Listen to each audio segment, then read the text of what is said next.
Bismillahirrahmanirrahim. Assalamualaikum warahmatullahi taala wabarakatuh. Alhamdulillah. Alhamdulillahilladzi nazzala al-furqan ala 'abdihi liyakuna lil 'alamin nadhira. Walladzi arsala rasulahu bil huda wa dinil haqq liyudhhirahu 'ala ad-dini kullihi walau karihal kafirun. Ashhadu an la ilaha illallah wahdahu la syarikalah wa ashhadu anna Muhammadan 'abduhu wa rasuluh. Allahumma salli wa sallim wa barik ala sayyidil mursalin wa ala alihi wa sahbihi ajma'in. Subhanaka la ilma lana illa ma 'allamtana innaka antal alimul hakim. Wala hawla wala quwwata illa billahil aliyyil azim. Rabbi shrah li sadri wa yassir li amri wahlul 'uqdatam min lisani yafqahu qawli, amma ba'd. Fa ya ibadallah ittaqullah usikum wa nafsi bitaqwallah faqad fazal muttaqun. Qala Allah ta'ala fil kitabihil karim, a'udzu billahi minasyaitonir rajim. Al-haqqu min rabbik fala takunanna minal mumtarin. Shadaqallahul azim. Wa qala Rasulullah sallallahu alaihi wasallam, ballighu anni walau ayah. Yang berbahagia Puan Pengerusi, Puan Nurini, yang berbahagia Puan Rosniyati selaku Pengerusi Gema Yasin, Gema Yasin Nur Iman dan seluruh AJK-AJK-nya, dan seterusnya muslimin dan muslimat yang mudah-mudahan dirahmati oleh Allah. Alhamdulillah, kita bersyukur pada Allah. InsyaAllah pada pagi ini seperti biasa kita sambunglah kuliah mingguan kita. Kita berkuliah berdasarkan kitab Tafsir Nurul Ihsan. Kita mempelajari tafsir surah Al-Kahfi. Jadi insyaAllah hari ini kita sambung. Kalau yang ada kitab pada muka surat yang ketiga di bawah sekali. Firman Allah, a'udzu billahi minasyaitonir rajim. Idh awal fityatu ilal kahfi faqalu rabbana atina min ladunka rahmatan wa hayyi' lana min amrina rasyada. Fadarabna ala adhanihim fil kahfi sinina adada. Thumma ba'athnahum lina'lama ayyul hizbaini ahsa lima labithu amada. Yang bermaksud, idh awal fityatu ilal kahf, ketika masuk beberapa orang muda kepada dalam gua kerana takut atas iman mereka itu daripada kaum mereka itu yang kafir. Baik. Jadi muslimin dan muslimat yang dirahmati oleh Allah, kita pada minggu lepas kita sudah pun masuk ayat yang berkaitan dengan Ashabul Kahfi. Ada tanya ayat berapa Hari ini kita masuk pada ayat yang ke-10. Ayat yang ke-10. Hari ini kita masuk pada ayat yang ke-10. Baik, jadi muslimin dan muslimat, kita masuk ayat berkaitan dengan Ashabul Kahfi. Mengenai 7 orang pemuda yang beriman kepada Allah Subhanahu wa taala. Yang mana mereka melarikan diri keluar dari negara mereka pasal nak menyelamatkan iman mereka. Kerana pada masa itu raja mereka, Raja Daqyanus ataupun Raja Trajan, Tyrannus, seorang raja yang syirik kepada Allah dan mengarahkan rakyatnya menyembah berhala. Seperti mana yang kita sebut pada yang lepas, ada satu menara yang dijumpai di Jordan, yang orang kata di Jordan, satu menara yang besar yang boleh memuatkan seramai 60,000 orang, dan masa menara itu dijumpai, dalam menara itu penuh dengan patung-patung berhala. Dan mengikut kajian, menara itu teli sama dengan zaman Raja Tyrannus ataupun Raja Trajan, raja yang di zaman Ashabul Kahfi. Jadi muslimin dan muslimat yang dirahmati oleh Allah, nak menunjukkan memang Tyrannus seorang raja yang amat taksub dengan berhala, menghinggakan dia memerintahkan rakyatnya menyembah berhala, mensyirikkan Allah Subhanahu wa taala. Padahal dia tahu, sebab sebelum dia naik, sebelum Tyrannus menjadi raja, negaranya ialah negara yang beriman kepada Allah Subhanahu wa taala. Jadi pada yang lepas kita dah baca sikit negara yang bernama Anadul. Anadul yang berlaku di satu kawasan yang bernama Absus. Tu. Yang mana asal negara Anadul, yang mengikut kajian sejarah, ada yang kata di belah Turki, dan ada yang kata di belah Rom, di Jordan dan sebagainya. Jadi muslimin dan muslimat, yang pada asalnya Anadul, negara ini negara yang beriman kepada Allah Subhanahu wa taala. Tetapi bila naik saja Tyrannus, dia menggunakan kuasanya dan mengarahkan rakyatnya meninggalkan agama Allah dan mensyirikkan Allah Subhanahu wa taala. Dan dia mengenakan tindakan yang berat kepada mereka yang masih nak beriman kepada Allah. Maknanya dia akan membunuh siapa-siapa saja yang tak nak sembah berhala, siapa-siapa saja yang masih beriman kepada Allah. Jadi oleh kerana itu rakyatnya takutlah, menyebabkan mereka terpaksa meninggalkan agama Allah dan mengikut Tyrannus menyembah berhala.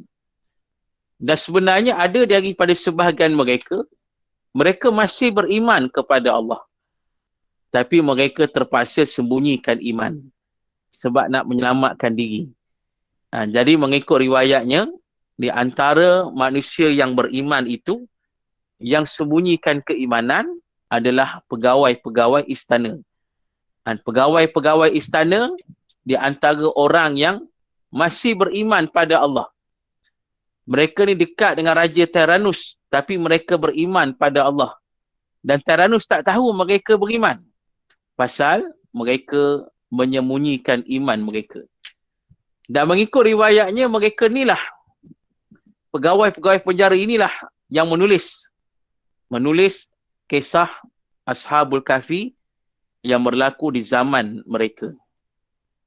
Mereka lah yang tulis macam mana berlakunya 7 orang pemuda yang beriman kepada Allah, yang menyelamatkan diri, menyelamatkan iman, bersembunyi di gua dan sebagainya. Jadi mereka yang tulis kisah ni, dan mereka menyimpan catatan emas ini di satu tempat yang tersembunyi. Dan mereka mendoakan mudah-mudahan satu hari nanti orang bertemu dengan tulisan mereka ini. Jadi muslimin dan muslimat yang dirahmati oleh Allah, jadi oleh kerana itulah pemuda-pemuda ini, dan kita sebut pada yang lepas, pemuda-pemuda ini ialah pemuda-pemuda yang bukan sebarangan. Pemuda Ashabul Kahfi sebenarnya mereka adalah pegawai besar dalam kerajaan Anadul itu. Itu dia. Mereka ni pegawai besar, pegawai kerajaan yang besar. Mengikut riwayatnya, mereka ni ada baju kebesaran. Di tangan mereka ada gelang kebesaran, dekat leher mereka ada rantai kebesaran. Yang menunjukkan sebenarnya mereka ni golongan pemuda yang tinggi jawatan dalam negara Anadul itu. Maknanya orang besar lah, bukan orang yang sebarangan ni. Orang yang dikenali, yang berpengaruh, mempunyai pangkat yang tinggi, kaya, sebagailah. Tapi mereka ni amat kuat iman mereka kepada Allah Subhanahu Wa Taala. Jadi bila saja Tyrannus memberi pilihan pada mereka, sama ada nak mati atau hidup. Kalau nak mati, kekal dengan agama Allah. Kalau nak hidup, sembah berhala. Jadi pada masa itu mereka balik dan mereka melarikan diri. Melarikan diri nak selamatkan iman. Jadi mereka sanggup korbankan harta mereka, sanggup korbankan pangkat besar mereka, sanggup korbankan orang kata kehidupan mewah mereka, sanggup korbankan pengaruh yang ada pada mereka semata-mata nak menyelamatkan iman. Dalam hal ini, muslimin dan muslimat, ada perkara yang boleh dibahas oleh para alim ulama. Di antaranya kita sebut tadi, ada di kalangan rakyat Anadul yang sembunyikan iman. Mereka nampak zahir macam tak beriman, tapi hati mereka sembunyikan iman. Maknanya mereka mengambil satu kaedah, namanya kaedah ruqsah. Kaedah yang selamat, yang ringan, kaedah yang ruqsah. Ini. Dan kemudiannya Ashabul Kahfi, muslimin dan muslimat, mereka tidak ambil kaedah ruqsah, tapi mereka ambil kaedah azimah. Maknanya mereka tidak sembunyikan iman, bahkan mereka menzahirkan iman, dan mereka bersedia berkorban untuk menyelamatkan iman mereka. Ini. Kita sebut juga pada yang lepas tentang peristiwa Ammar bin Yasir yang berlaku di zaman Nabi SAW. Dan bila saja Ammar bin Yasir diseksa muslimin dan muslimat, dan diseksa dengan teruk, maka menyebabkan lidahnya melafazkan perkataan meninggalkan Islam, tapi hatinya masih beriman dalam beriktiraf keimanan Ammar bin Yasir. Dan kenapa? Sebab pada saat itu dia memilih kaedah ruqsah yang ringan. Sebab nak menyelamatkan diri, nak menyelamatkan nyawa. Jadi, dalam hal ini, muslimin dan muslimat, kalaulah perkara yang sama berlaku pada kita, dan berlaku pada kita, kita diancam nyawa kita.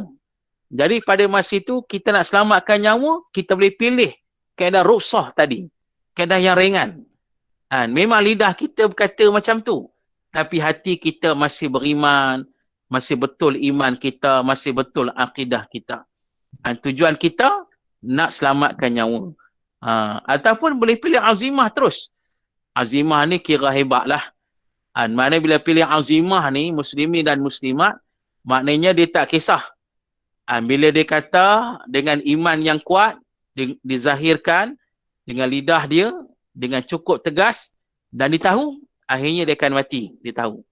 Ini orang yang pilih azimah. Dalam bab ruqsah dan azimah ini, muslimin dan muslimat, bukan hanya sekadar ada dalam bab-bab yang kita sebut ini. Tapi termasuk kadang-kadang ulama bahas juga dalam bab fiqh pun ada. Bab ruqsah dan azimah ini. Kalau kita melihat di zaman Nabi SAW, di kalangan sahabat ni, ada fiqh. Ada fiqh Abdullah bin Abbas dan ada fiqh Abdullah bin Umar. Tu dia. Jadi ulama kata apa beza dua fiqh sahabat yang hebat ni.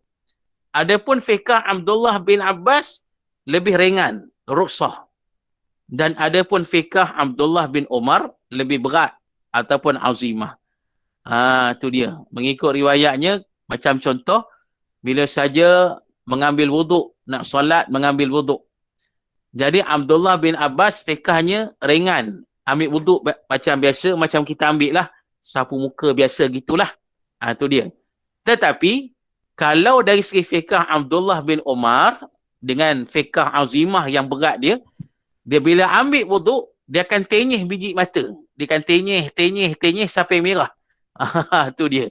Ini fiqh Abdullah bin Umar yang menunjukkan kepada azimah yang berat. Itu perkara ini tidak berlakulah pada kita. Jadi muslimin dan muslimat yang dirahmati oleh Allah, pokok pangkalnya nak jelaskan tadi macam mana dalam peristiwa Ashabul Kahfi ini, pemuda Ashabul Kahfi ini memilih jalan azimah. Sebab mereka benar-benar yakin kepada janji Allah, maka mereka bersungguh berkorban, mengorbankan harta mereka, mengorbankan pangkat mereka, mengorbankan segala apa yang ada pada mereka, dan mereka tinggalkan negara mereka semata-mata nak menyelamatkan iman. Ni muslimin dan muslimat yang dirahmati oleh Allah. Cuba kalau kita fikir muslimin dan muslimat, kalaulah perkara ni berlaku di zaman kita kan, berlaku di zaman kita, bila mana ancaman kepada iman tu kuat, sampai diancam nak dibunuh, sampai nak diancam nak disakiti, macam-macam lah. Jadi itu satu cabaran yang besar lah. Sebab kita kena ingat memang ada hadis Nabi SAW. Nabi kata dalam hadis yang sahih riwayat Imam Al-Bukhari, bagaimana boleh berlaku. Sebab kata Nabi SAW, di akhir zaman ni Islam ni makin diancam. Makin diancam. Jadi sahabat Nabi tanya nak buat macam mana. Maka pesan Nabi kena ikut jemaah muslimin. Maknanya kita kena bergerak bersama-sama dengan orang-orang yang beriman. Kita kena sentiasa bersama-sama dengan orang yang beriman kepada Allah. Jadi sahabat Nabi kata, ya Rasulullah, kalau sekiranya orang beriman dah banyak, tak ada dah.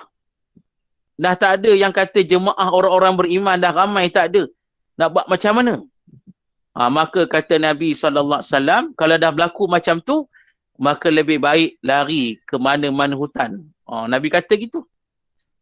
Larilah ke mana-mana hutan sekalipun. Makanlah, orang kata, makanlah kayu dan daun dalam hutan itu, kata Nabi. Mati keadaan macam tu lagi baik daripada hidup dalam keadaan derhaka kepada Allah Subhanahu wa ta'ala. Nabi nak bayangkan akhir zaman ni boleh berlaku macam tu. Jadi pasal itulah muslimin dan muslimat, kita pada hari ni kita teruskan jagalah iman kita, jagalah akidah kita. Ini sangat penting dan pegangan kita ni kena jaga.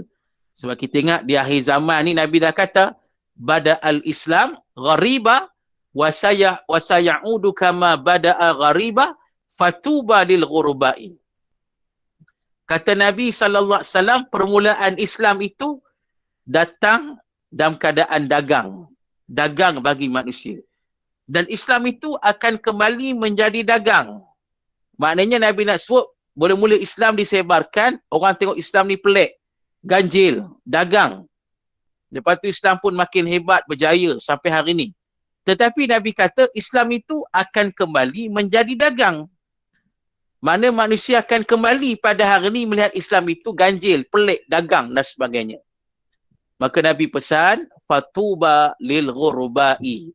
Maka berbahagialah bagi mereka yang nampak pelik tadi, yang ganjil tadi, yang dagang tadi. Mana Nabi nak kata, bahagialah bila kita berpegang terus kepada Islam dan akidah iman yang benar pada akhir zaman ini. Muslimin dan muslimat yang dirahmati oleh Allah. Jadi pasal itu, inilah orang kata pegangan kita. Dan kuatkan iman kita, kuatkan akidah kita. Jadi kita mencontohi macam Ashabul Kahfi ini. Mereka sanggup melakukan apa saja yang penting dapat menyelamatkan iman mereka. Itu dia. Baik, seterusnya.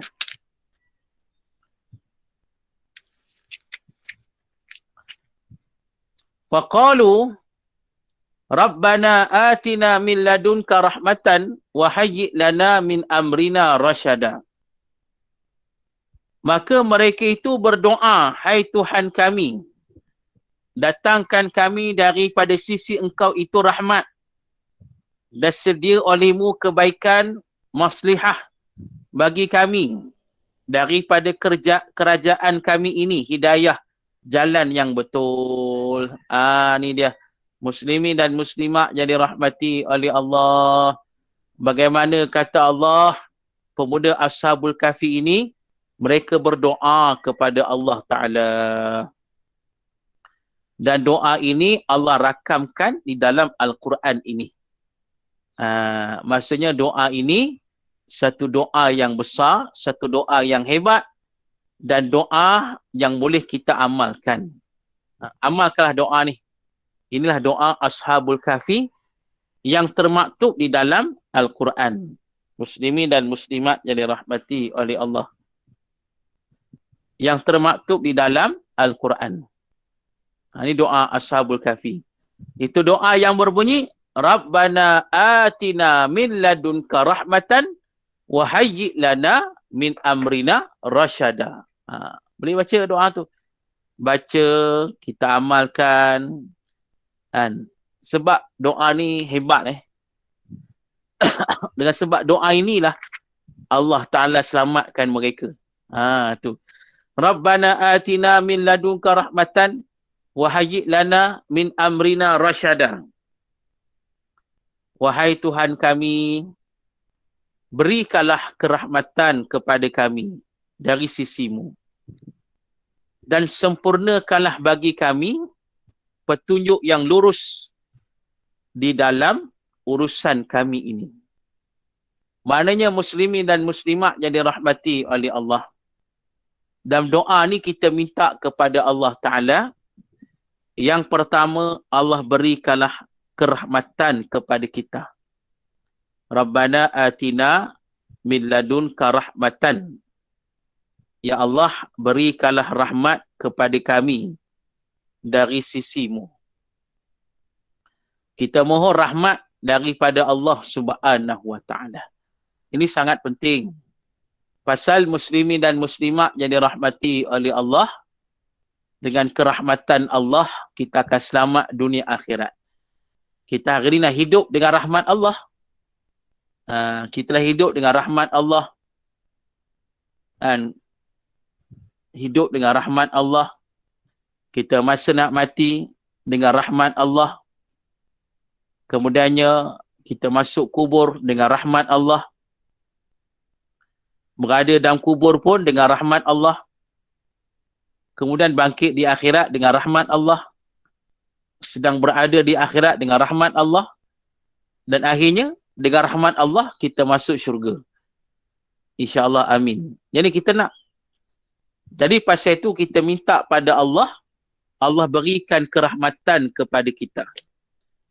Rahmat Allah ni maksudnya apa? Kasih sayang daripada Allah. Bila saja Allah beri kasih sayang kepada kita, maka inilah perkara yang tak ternilai. Maknanya perkara yang paling mahal. Lebih mahal daripada dunia dan seisinya. Lebih mahal daripada alam ini. Bila saja kita mendapat rahmat Allah Subhanahu wa Ta'ala. Sangat penting. Macam kita hari di bulan Ramadan ni. Bulan Ramadan, bulan rahmat Allah. Jadi kita masuk bulan Ramadan, hidupkan Ramadan, insya-Allah kita akan mendapat kerahmatan daripada Allah Subhanahu wa Ta'ala. Bila saja mendapat rahmat daripada Allah, maka di situ akan dapatlah keampunan daripada Allah. Maka di situ akan mendapatlah keberkatan daripada Allah. Yang menyebabkan hidup kita bahagia dunia dan akhirat. Jadi kita perlu sungguh rahmat daripada Allah. Maka doa ni mesti dibaca. Muslimin dan muslimat, bila kita sebut tentang rahmat ni, teringat satu hadis Nabi SAW. Hadis yang sahih, riwayat Imam Al-Bukhari dan Imam Muslim. Dan hadis ini Nabi SAW menerangkan pada kita, setiap pada hari Isnin dan Khamis, Allah akan buka pintu syurga. Tu dia, muslimin dan muslimat yang dirahmati oleh Allah setiap hari Isnin dan Khamis, Allah akan buka pintu syurga. Dan bila saja Allah buka pintu syurga pada Isnin dan Khamis, maka pada saat itu Allah melimpahkan kerahmatan ke atas dunia ni. Dan Allah melimpahkan kerahmatan ke atas dunia ni. Jadi kata Nabi, pada masa itu seluruh manusia yang beriman akan mendapat rahmat Allah. Untunglah kita ni. Isnin Khamis setiap minggu orang beriman mendapat rahmat Allah. Tu dia. Kena ingat tu. Isnin Khamis. Ni Nabi sebut hadis sahih ni. Isnin Khamis Allah buka pintu syurga, Allah limpah rahmat. Jadi orang beriman setiap Isnin Khamis dia akan mendapat kerahmatan daripada Allah Subhanahu wa taala. Jadi kata Nabi sallallahu alaihi wasallam, seluruh manusia yang beriman akan mendapat rahmat Allah pada saat itu, kecuali ada kecuali juga, ada yang tak layak dapat rahmat. Siapa? Iaitu kata Nabi sallallahu alaihi wasallam, orang yang memutuskan silaturahim. Tu dia. Orang yang putuskan silaturahim, mereka tidak layak mendapat rahmat Allah Subhanahu wa taala. Jadi pasal itulah muslimin dan muslimat, silaturahim kena jaga. Kita faham dah benda ni, mengaji dah bab ni. Putus silaturahim berdosa besar. Bukan sekadar dosa besar, bahkan tak dapat rahmat. Sebab Nabi kata orang yang putuskan rahim, silaturahim, tak layak mendapat rahim Allah. Tak dapat layak rahmat Allah. Dia tak layak. Tu dia. Muslimin dan muslimat. Isnin dan Khamis. Bukan Isnin hingga Khamis. Isnin dan Khamis. Hadis sahih kata, Isnin dan Khamis Allah buka pintu syurga. Isnin dan Khamis. Sebab itu kalau bulan biasa, Nabi kata sunat puasa. Isnin Khamis. Sebab itu antara kelebihan dia. Isnin Khamis, antara kelebihannya, Allah buka pintu syurga. Muslimin dan muslimat jadi rahmati oleh Allah. Jadi, dilimpahkan rahmat Isnin Khamis. Seluruh orang beriman mendapat rahmat, kecuali mereka yang putuskan hubungan silaturahim. Jadi kita jagalah silaturahim. Hubungan dengan mak ayah. Paling besar Nabi kata dengan mak ayah lah. Dengan ibu bapa kita ni. Ini paling besar lah. Jangan kita putus langsung. Kadang-kadang kita ni dengan mak ayah kita senyap aja. Mak ayah duk tertanya-tanya kita macam mana. Tapi kita senyap sampai bertahun-tahun tak pernah telefon kan. Tak nak jenguk. Itu ulama kata kalau buat perangai macam tu boleh kira putus tu. Bahaya tu.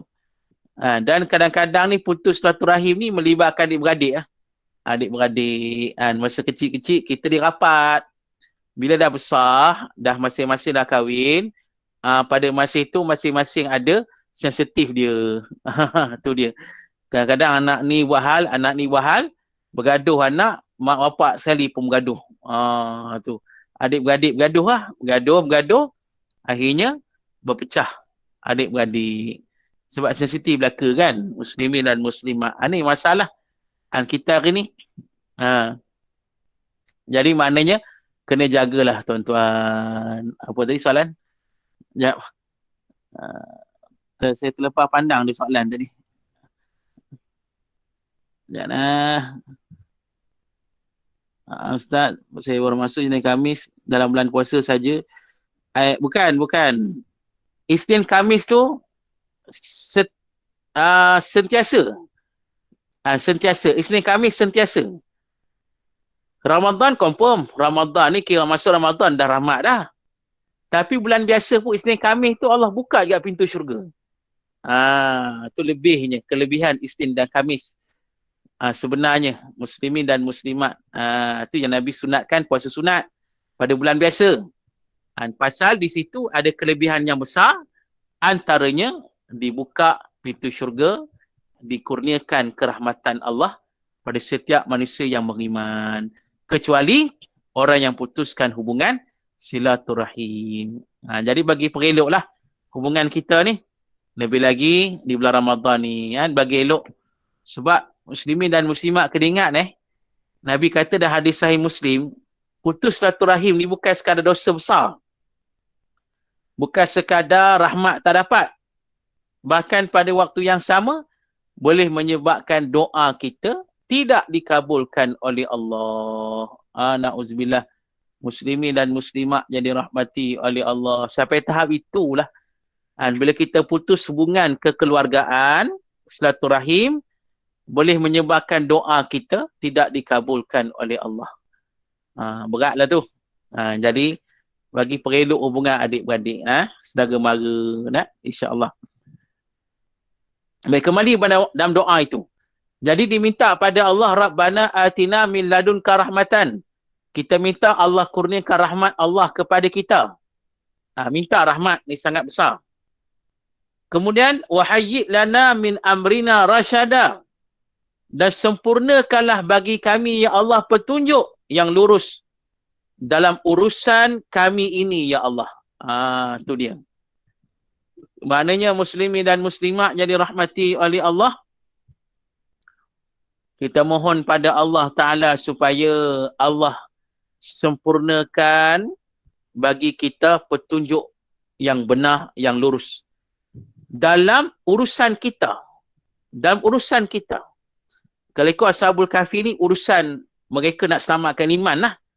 Maknanya Allah bagi petunjuk supaya mereka dapat menyelamatkan iman mereka.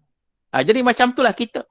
Pada hari ni urusan kita, urusan agama kita, urusan iman kita, urusan akidah kita, urusan ibadat kita. Macam di bulan Ramadan ni, muslimin dan muslimat, kita banyak beramal, kita banyak beribadat. Kita banyak beramal, kita banyak ibadat. Kita banyak beramal, kita banyak beribadat. Jadi kita minta Allah Ta'ala supaya memberi petunjuk dalam urusan amal ibadat kita. Tu dia. Muslimin dan muslimat. Tadi macam saya masuk tadi tak dengar semua yang puan-puan dok sembang tadi pasal nak buka puasa tu kan. Saya tak dengar semualah. Jadi kalau nak buka puasa ni pun satu ibadat juga. Jadi kita berdoalah pada Allah, kita dah rancang nak buat program buka puasa, nak rancang buka program iftar. Ini satu ibadat juga. Jadi minta Allah permudahkan, minta Allah beri petunjuk supaya kita dapat sempurnakan urusan kita. Dapat menjayakan urusan kita ini. Tu dia. Muslimin dan muslimat. Jadi doa ni memang sangat kena amalkan. Rabbana atina min ladunka rahmatan wa hayyi lana min amrina rasyada. Baca doa ni, amal. Cuba hafal boleh hafal muslimin dan muslimat. Cuba hafal. Jadi hafal, minggu depan saya nak dengar. Boleh? Ada berani tak? Tu dia. Hafal hari ni, kemudiannya minggu depan saya nak dengar. Ada kata berani. Kena hafal lah, ada hafal okey lah. Jadi muslimin dan muslimat, yang penting doa ni boleh kita baca lepas solat, kita baca lepas solat, insya-Allah. Semua kata boleh, insya-Allah. Amalkan. Baca lepas solat terutamanya. Mana setiap waktu solat baca. Rabbana atina min ladunka rahmatan wa hayyi lana min amrina rasyada. Alhamdulillah. Ramai yang hafal dah doa ni. Baca. Ataupun ialah kita nak start ibadat ke kan, baca doa ni. Nak start beramal ke, baca doa ni. Kita nak start program-program yang baik, baca doa ni. InsyaAllah lah. Minta Allah sempurnakan petunjuk untuk kita dalam kita melaksanakan urusan kita ini. Muslimin dan muslimat jadi rahmati oleh Allah. Alhamdulillah jadi amalan dah. Cantiklah tu. Tu. Baik. Bila sebut pasal petunjuk ni, saya teringat pula perbahasan ulama berkaitan dengan berkaitan dengan tingkatan hamba Allah. Tingkatan hamba Allah. Tingkatan hamba Allah ni maknanya tingkatan manusia-manusia yang beriman. Ini dibahas oleh para alim ulama tasawuf. Dan kalau kita mengaji kitab Al-Hikam yang sangat terkenal dan terulung itu, dan kitab Al-Hikam ni muslimin dan muslimat kitab perbahasan tasawuf yang tinggi dan yang muktabar, bahkan lebih daripada 50 buah kitab yang membahaskan kitab Al-Hikam. Dia ada dalam kitab tu ada lebih kurang 200-300, lebih kurang lah 200-300 matan, bait-bait dan kata-kata yang dihimpunkan oleh Syekh Athaillah As-Skandari rahimahullah. Jadi bila saja dibahas dalam kitab Al-Hikam itu, maka para alim ulama tasawuf, muslimin dan muslimat, yang mana mereka telah senaraikan 3 tingkatan hamba Allah, 3 tingkatan manusia yang beriman pada Allah. Iaitu tingkatan yang pertama, tingkatan yang pertama dipanggil dengan tingkatan Al-Ibad. Tingkatan Al-Ibad. Tingkatan Al-Ibad ialah tingkatan manusia yang melaksanakan amalan, yang melaksanakan ibadat kerana nak masuk ke dalam syurga Allah. Itu dia. Tingkatan yang pertama ni ramailah, macam kita ni banyak tingkatan yang pertama ni. Kita dok beramal, dok ibadat ni pasal nak masuk syurga. Bila tanya kenapa puasa sungguh-sungguh bulan Ramadan ni, pasal apa dok semayang banyak bulan Ramadan ni, kita akan kata nak masuk syurga lah. Begitu.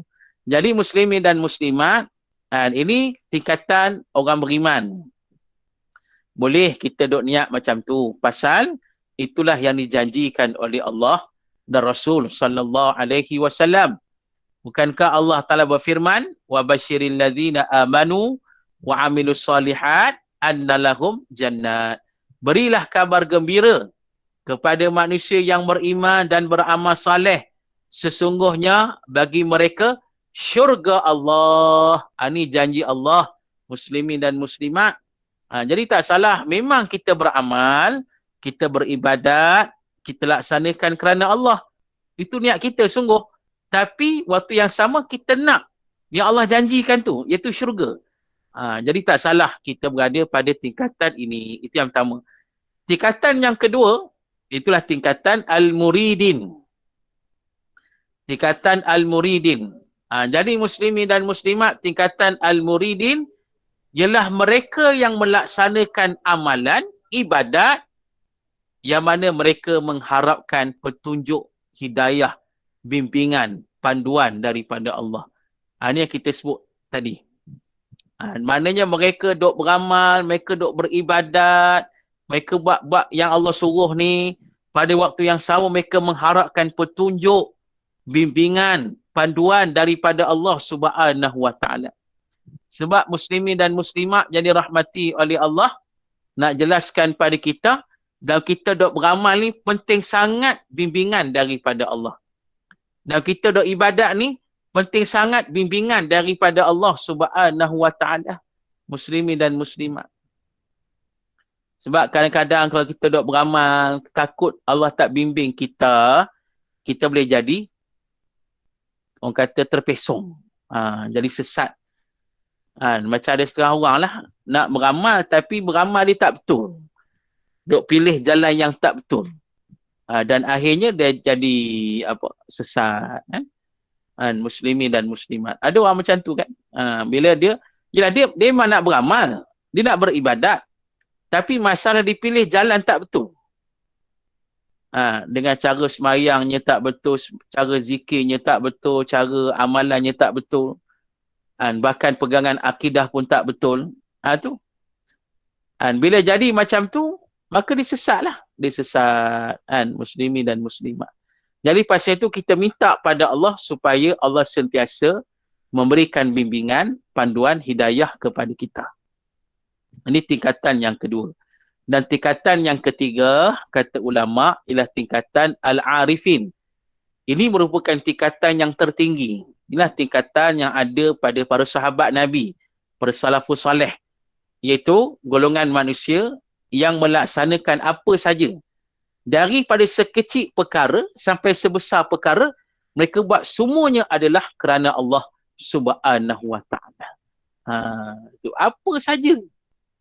Makan kerana Allah, tidur kerana Allah, berjalan kerana Allah, bekerja kerana Allah, apa saja mereka buat kerana Allah. Maknanya dalam diri mereka setiap saat mereka ingat Allah. Ini hebat muslimin dan muslimat. Orang macam ni kira dia tak heran dah dengan dunia ni, dia tak heran, dia tak takut dengan makhluk, dia tak heran dengan dugaan-dugaan dunia, dia tak heran dah. Pasal apa? Pasal Allah sentiasa ada dalam diri dia. Jadi sebab itu setiap tindakan yang dibuat, setiap percakapan dia, setiap perbuatan dia, setiap pekerjaan dia, apa saja, semua dibuat adalah kerana Allah. Ini tingkatan al-arifin. Jadi muslimin dan muslimat yang kita sebut tadi tentang yang kedua lah, hidayah. Doa ni yang dibaca oleh Ashabul Kahfi ni, kita minta Allah berikan hidayah, petunjuk dalam kita nak melaksanakan urusan-urusan kita. Maka doa ini hafallah dan amalkan, jadikan ia amalan harian kita. Baik, seterusnya. Fadarabna ala adhanihim fil kahfi sinina adada.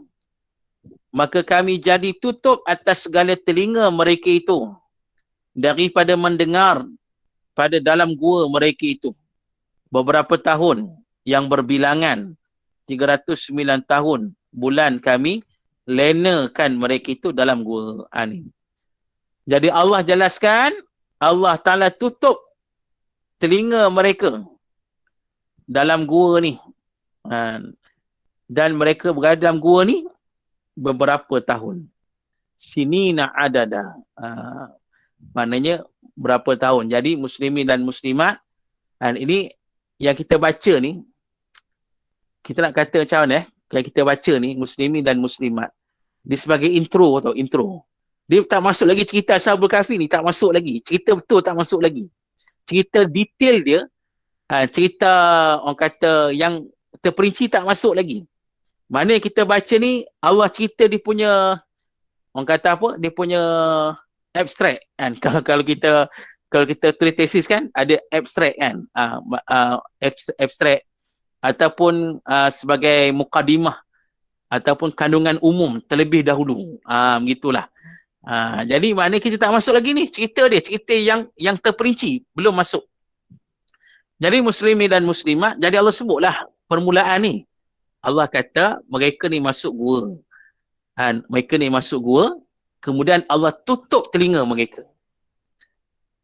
Dan mereka berada dalam gua tu dalam masa bilangan tahun-tahun lah.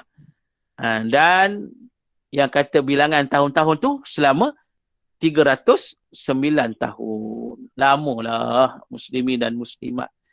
Kira Allah tutup telinga mereka, tak dengar apa lah, tidur je. 309 tahun. Kira apa yang berlaku di sekeliling tu, orang kata orang lalu ke, orang duk menjerit ke, apa benda ke, tak dengar apa lah. Allah tutup telinga mereka. Muslimin dan muslimat jadi rahmati oleh Allah. Tu. Ni nak kata muslimin dan muslimat, bila kita nak kata pasal tidur ni pun Allah yang tentukan. Dalam Quran ada 3-4 tempat ayat yang Allah cerita pasal tidur saja. Tu muslimin dan muslimat, cerita pasal tidur. Sebab nak kata tidur ni pun salah satu bentuk ketentuan daripada Allah. Allah yang izinkan manusia ni tidur. Tu. Sebab itu muslimin dan muslimat, kadang-kadang ada orang yang Allah tak izin tidur. Tu dapat penyakit apa? Insomnia kan. Tak boleh tidur kan. Insomnia ataupun anxiety kan. Orang anxiety pun dia tak boleh tidur. Dia tak boleh tidur malam-malam, nak tidur je takut. Tu dia. Dia punya celek mata tu start pukul 10, tak tidur-tidur. Dekat sahur baru nak tidur. Berat. Tu dia. Ada yang macam tu. Muslimin dan muslimat, pasal tidur itu daripada Allah. Allah yang bagi tidur tu. Izin daripada Allah. Jadi kita berdoa lah supaya Allah mudahkan kita tidur, kan? Dalam satu hadis Nabi SAW, mungkin saya dah baca kot, saya ulang balik lah. Nabi kata, kalau kita nak tidur malam, kita rasa takut, rasa trauma ataupun fobia, takut. Mungkin kadang-kadang ni ada orang yang takut tidur malam pasal apa? Pasal ada sejarah mungkin. Mungkin rumah pernah kena rompak, kena pecah. Perompak masuk, letak parang dekat leher malam-malam kan. Satu family kena kan. Jadi lepas dari peristiwa tu takut. Ini saya cerita ni sebab sahabat saya pernah kena. Jiran saya dulu. Saya dulu pernah duduk dekat Ulu Langat. Pernah sekejap. Setahun saya duduk Ulu Langat. Di pinggiran D5. Kalau ada yang duduk sana lah. Pernah duduk sana setahun.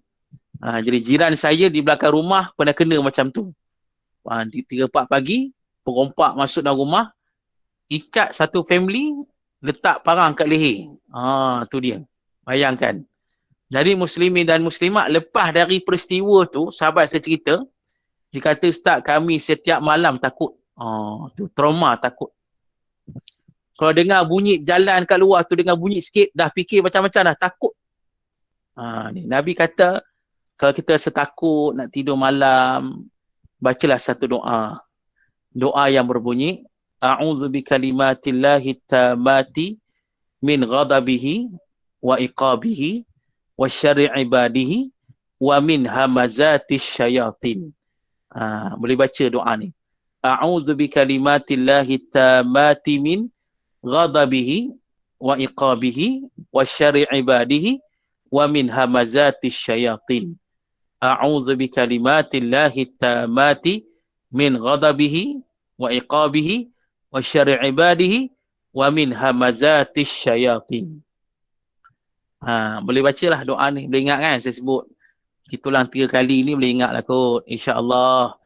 Kalau tak ingat boleh tengok recording, ada rekod ni. Boleh rekod kan. Jadi muslimin dan muslimat, tengok ada rekod, boleh ulang, insya-Allah. Boleh bacalah doa ni, masa nak tidur je baca a'udzu bikalimatillahi tammati min ghadabihi wa iqabihi wa syarri ibadihi wa min hamazatis syayatin. Ada satu riwayat ditambah sikit belakang tu. A'udzu bikalimatillahi tammati min ghadabihi wa iqabihi wa syarri ibadihi wa min hamazatis syayatin ay yahdurun pun boleh. Kalau ada buku almarhum Dr. Harundin rahimahullah, dalam buku tu ada doa tu. Kalau ada buku ni lah, buku pasal doa Darussyifa punya buku tu, dalam buku tu ada doa yang saya baca ni. Boleh amalkan insya-Allah muslimin dan muslimat. Ini doa yang maksud dari Nabi sallallahu alaihi wasallam. Ya. Baik. Jadi muslimin dan muslimat, insya-Allah ada. Jadi boleh cek. Jadi makna itulah, makna kita minta.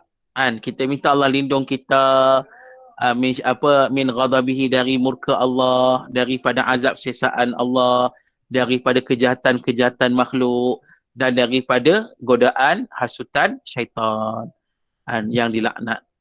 Minta insya-Allah. Dan apa muslimin dan muslimat, bila kita tidur malam tu, kita berdoa juga, minta Allah permudahkan kita tidur. Permudahkan dan permudahkan kita bangun. Permudahkan kita bangun supaya kita senang untuk nak beribadat di malam hari. Mudah bangun untuk tak lajak subuh sebagailah. Insya-Allah. Boleh diamal lah doa. Sebab kita sebut tadi, tidur itu dengan izin Allah Subhanahu wa ta'ala. Baik. Seterusnya, summa ba'athnahum lina'lama ayyul hizbaini ahsa lima labithu amada. Kemudian kami bangkit mereka itu, jaga daripada lena, supaya kami hendak ketahui mana-mana 2 firqah yang bersalahan pada lama berhenti mereka itu, terlebih mahingga bagi barang yang berhenti mereka itu masa dalam gua. Kerana Ashabul Kahfi ketika jaga itu setengah kata duduk dalam gua sehari dan setengah sekerat hari. Ni saya sebut tadi, ayat-ayat ini cara umum dulu. Allah tak masuk lagi cerita detail pasal Ashabul Kahfi. Jadi muslimin dan muslimat, Allah kata bila mereka dah ditidurkan 309 tahun, tiba saat Allah bangkitkan mereka. Tu dia.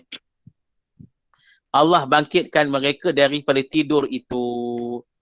Bayangkanlah muslimin dan muslimat yang dirahmati oleh Allah, dibangkitkan setelah 309 tahun. Tu dia. Bangkit 309 tahun. Kita ni kalau tidur lama-lama pun, bangkit dari tidur lama-lama, lemah badan pening kepala. Tu. Dibayangkan tidur 309 tahun, kemudian dibangkitkan oleh Allah. Jadi muslimin dan muslimat,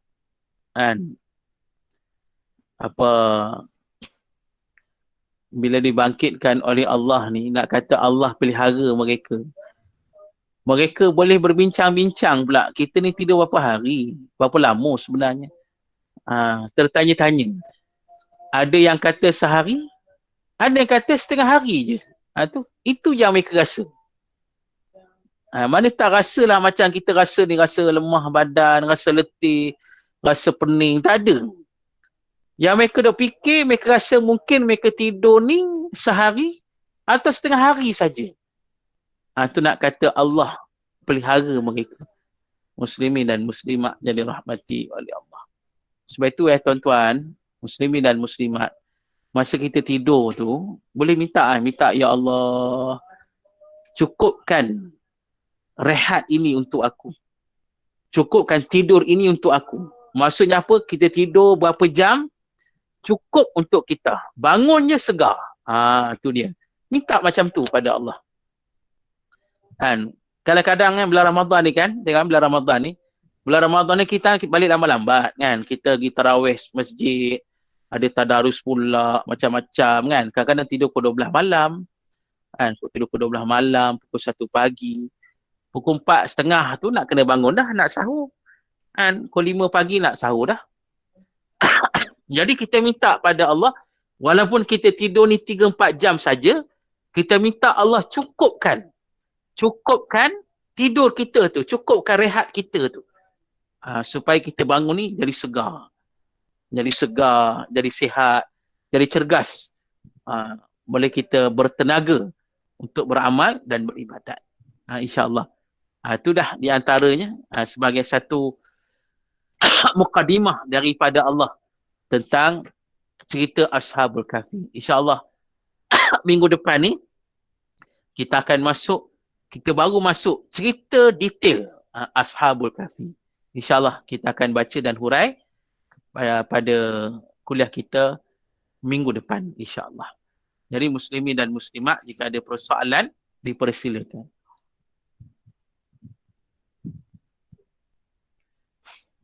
Silakan, ada persoalan. Silakan kalau ada soalan.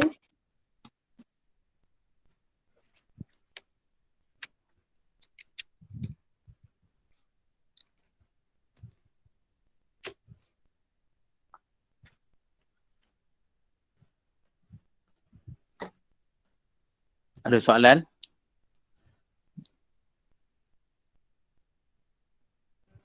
Mungkin tak ada soalan kot. Jadi Puan Nurini, boleh kita teruskan, tutup ke apa? Sila. Okay, Ustaz. Alhamdulillah. Terima kasih Ustaz. Banyak doa dapat ini Ustaz. Alhamdulillah. InsyaAllah. Alhamdulillah. Syukur pada Allah. Majlis kita berjalan lancar dan dipermudah ke Allah. Terima kasih Ustaz. Terima kasih UNI. Terima kasih semua jemaah yang sentiasa memberi sokongan dengan menyuarakan taman-taman syurga ini. Antara yang harus kita ingat hari ini, yang Ustaz beritahu, setiap hari Isnin dan Khamis, Allah bukakan pintu syurga untuk Allah limpahkan rahmat Allah kepada kita semua. So, kecuali orang yang putus silaturahim, tak dapat rahmat Allah. Dengan doa yang Ustaz untuk mendapat rahmat Allah tu Rabbana atina min ladunka rahmatan wa hayyi lana min amrina rusyada. Itu kita hafal insya-Allah. Pendek je Ustaz kan? Ya. Okey, minta izin Ustaz untuk saya membuat sedikit pengumuman bagi kuliah petang ni. Ya, silakan. Kuliah Zuhur kita tadarus Al-Quran satu hari satu juzuk oleh peserta pilihan GUNI pada jam 2:30 petang dengan ditasmi oleh ustaz dan ustazah yang berlainan setiap hari. Semua jemaah dijemput hadir untuk sama-sama memarahkan taman-taman syurga ini insya-Allah. Kami bagi pihak GUNI memohon maaf anda ada sebarang kekurangan di dalam majlis ini. Bagi menutup majlis, saya memohon Al-Fadhil Ustaz Fazrul Rahimi membacakan doa penutup Ustaz. Sama ada Ustaz nak baca doa tasbih kafarah ataupun surah Al-As, dipersilakan Ustaz. Terima kasih. Subhanakallah wa bihamdika asyhadu an la ilaha illa anta nastaghfiruka wa natubu ilaik. Bismillahirrahmanirrahim. Wal 'asri innal insana lafi khusr illa alladhina amanu wa 'amilus shalihat wa tawassaw bil haqqi wa tawassaw bis sabr. A'udzu billahi minasyaitonir rajim. Bismillahirrahmanirrahim. Alhamdulillahi rabbil alamin wassalatu wassalamu ala asyrafil anbiya'i wal mursalin wa ala alihi wa sahbihi ajma'in. Radina billahi rabban wa bil islami dina wa bi Muhammadin nabiyyan wa rasula. Allahumma aghnina bil ilmi wa zayyinna bil halmi wa akrimna bit taqwa wa jammilna bil afiyah. Allahumma inna na'udzubika min zawali ni'matik wa tahawuli afiyatik wa fujaati niqmatik wa jami'i sakhatik. Allahumma inna na'udzubika minal barasi wal junun wal judhab wa min sayyi'il asqam. Allahumma inna na'udzubika min jahdil bala wa darki syaqa wa su'il qada wa syamatatil a'da. Allahumma inna nas'aluka ilman nafi'a wa rizqan tayyiba wa amalan mutaqabbala. Allahumma sallimna li Ramadan wa sallim Ramadana lana wa tasallamhu minna mutaqabbala walhamdulillahi rabbil alamin. Siru ala barakatillah. Wassalamualaikum warahmatullahi taala wabarakatuh. Amin.